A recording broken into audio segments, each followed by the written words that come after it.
Hər vaxtınız xeyirli olsun. Bugün sizə ipi necə gizlədirəm onu göstərəcəm. Bir də ikinci sırayı səliqəli bir şəkildə necə keçirəm onu göstərəcəm. Baxın, sıralar bilinmir. İkinci sıraya, üçüncü sıraya keçərkən burada bilinmir, onu göstərəcəm.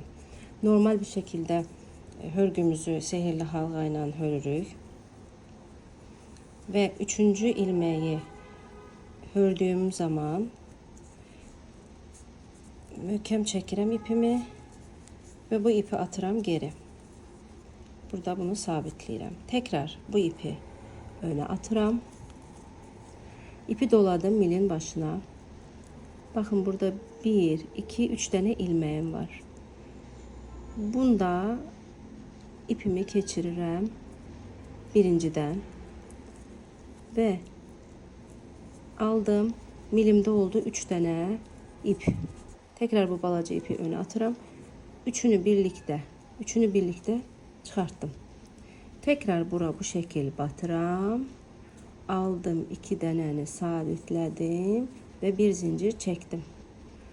Doladım ipi milin başına. Buraya 2 dənə trabzanımı hördüm. Ve ipi doladım.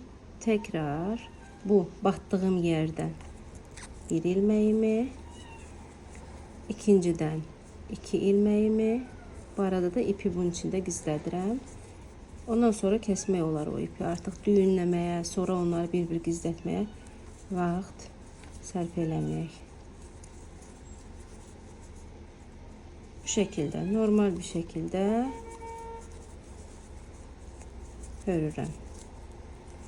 Yine ikinci sıraya geldiğim zaman yine burada üçlü trabzanımı örürəm. İpi doluyuram milin başına.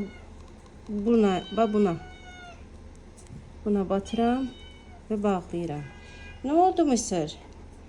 Bu şekilde bağlayıram. Ve birleştirme yeri bende budur. Hələlik.